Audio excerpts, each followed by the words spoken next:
on subscription revenue growth. That is the management of Sun TV speaking to ET Now. S.L. Narayanan, the group CFO, detailing their long-term plans. Well, from one corporate to another then, and let's keep it going with Sunil Bora. He's the CFO at Minda Industries, joining in to talk about their multifold increase in their profits as well as the higher sales which have been witnessed in the quarter gone by. Mr. Bora, good to have you on board. It's been strong growth that you've seen across your segments. Tell us how you're looking at the overall demand scenario playing out currently. Yeah, good morning, everyone.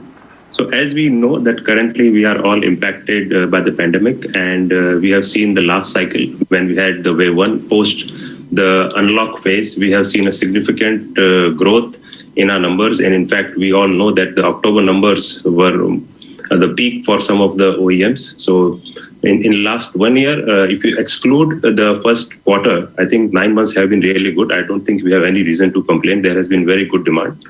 And there was a demand which was led by the personal mobility driven factor.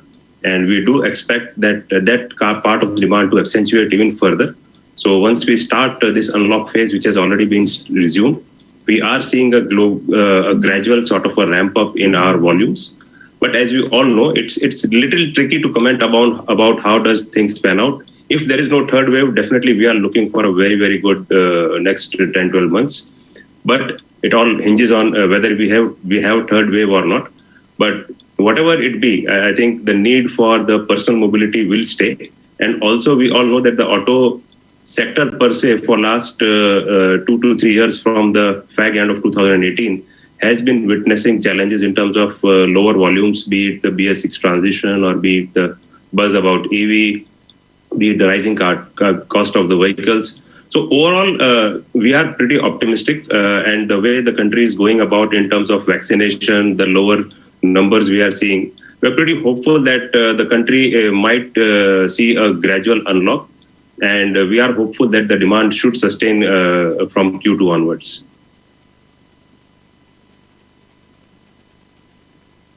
To hear that.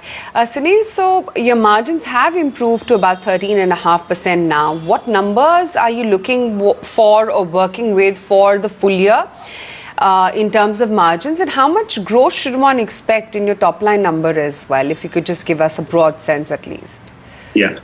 So if you see the kind of numbers we have sort of announced, they are definitely beating the market. If you see first starting with the top line, the industry growth in terms of vehicle numbers has been around 31%, whereas our growth has been 49%. And to take a note of it here is that we have acquired Harita. The transaction has just closed on 1st of April 21. But since the merger was effective 1st April 19, we had to restate our past financials. So we are comparing apple to apples only. So while the market has grown 31%, we have grown 49% on overall basis. And one significant point to note is that our aftermarket channel, which is primarily a B2C sale or a replacement market, there our volumes or the revenues have grown more than 70%. So we are seeing a significant growth and result of our efforts to sort of increase our B2C sales also, which is an aftermarket.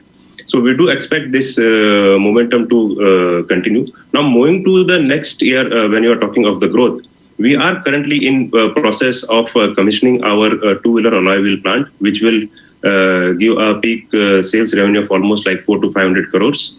We are currently in process of ramping up our sensor business. We are in process of setting up 3 new plants. I'm not sure, just for benefit of the viewers. A couple of months back, we have actually announced 2 new plants, and prior to that, 1 new plant in Bangalore. So 1 plant in Bangalore for blow molding, 1 plant in Gujarat for lighting, and another expansion in Bawal for four-wheeler alloy wheel manufacturing. All this put together, we are investing almost like 350 crores. So this again, once sort of fully constructed and starts ramping up, this will again give a good growth. But if I have to put a number, so if you remember that our dependence is primarily on OEMs. So while we don't give any specific growth guidance, but our endeavor always has been to outperform whatever industry growth is. And that's what you see that last quarter I just said that industry has grown in terms of vehicle volumes is 31%. We have grown by 49%. And that's a trend if you see in past few years. And that is a trajectory we are currently working on. We are also working on newer EV components, a lot of them. So while we all know that today the EV share in the market is pretty small, but once it grows, we are there, and we are pretty confident that we should be able to capture a good volume for the EV dedicated components. While most of our components are agnostic to the fuel it runs, so be it lighting, be it wheels, be it switches, be it whatever, other than a couple of products like filters, our products go in non-EV also and EV also. So from a medium to long-term perspective, we are pretty confident that we should be able to outperform the industry growth in terms of revenues.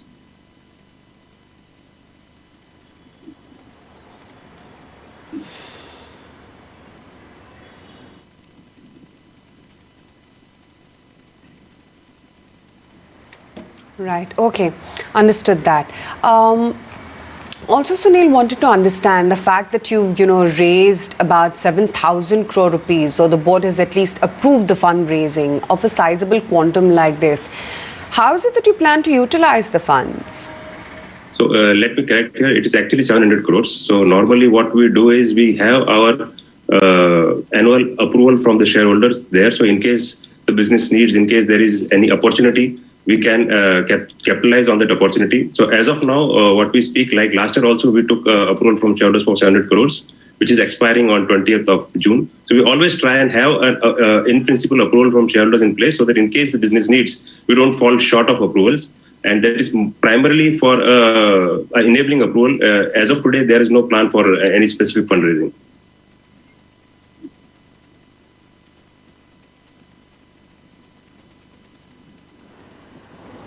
Okay, now when HFI becomes your wholly owned subsidiary, how do you see that contributing to FY22 numbers, and how much was the contribution in Q4? Right.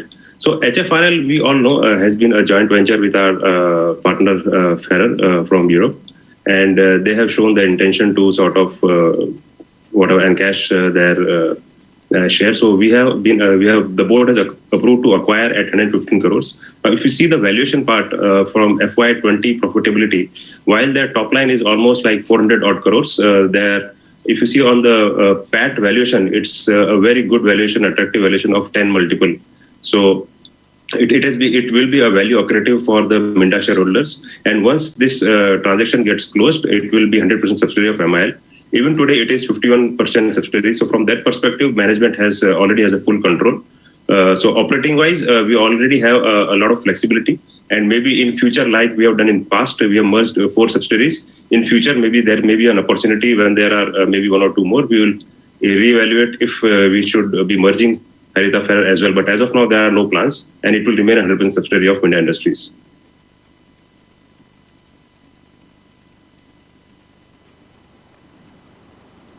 Okay. You've also, consistently been launching new products, acquiring new customers. What is FY22 expected to be like in terms of plans, outlook, anything that you'd like to share with us? So we are pretty confident, as I said, in terms of the next 9 months. We all know that Q1 has been significantly impacted because of the COVID-related lockdowns, restrictions, etc. Even the end consumer has not been able to go out.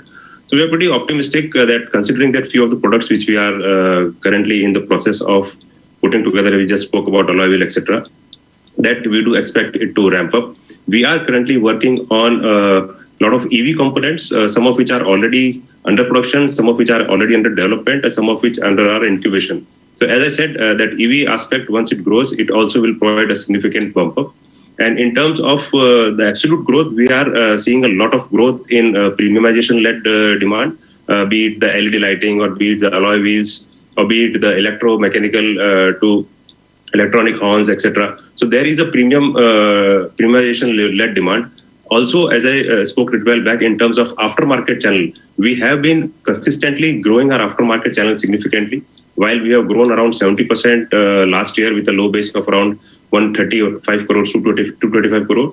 If you see on an annualized basis, we are already at a 900 to 1,000 crore of aftermarket sales, which is very, very sizable considering the segment we operate in. Now, what we are also doing is we are also adding newer products to that, like once we have now acquired Haritha Seating. So we will be adding seating also as part of our aftermarket channel. We all know that we have got a network of almost 700 to 800 dealers across the country. And we would like to capitalize on that network by launching the seating also as part of it. Last year, we launched alloy wheels and air brakes for CVs. So we are consistently working on introducing not only the products on the OEM side, which increases the overall kit value. We are also trying to see how we increase our offers or our products in the aftermarket channel, because there we all know that the profitability of the margins may be marginally better than what you have in our base model, and also that may not be as directly correlated to the industry new growth. So where aftermarket, we all know the potential in the country, and we're pretty confident that that will also be, we will be able to outperform in that segment as well. And with commodity price inflation, did you revise prices upwards, and what's the plan to deal with or mitigate the pressures of the same? So definitely there is an impact in terms of margins in last quarter also. So the margins have been impacted because of increased commodity prices. But the way our contracts are structured with our customers, mostly we have a price reset clause. Somewhere it is annual, somewhere it is quarterly, somewhere it is half-yearly. Fortunately, we are at the beginning of the year, so we have an opportunity to align the commodity price increases together with our customers and create a win-win. While 100% may not be able to pass through, but we'll work on see how maximum we can pass through. Plus, also what happens is when we discuss about price increases and we reset the clock, we calculate normally the past period average or the quarter average, and the spot may be higher. So to that extent, we might have a little bit impact in the coming quarter, but broadly, we are able to discuss with our customers and create a win-win and able to pass through most of the commodity-led price increases.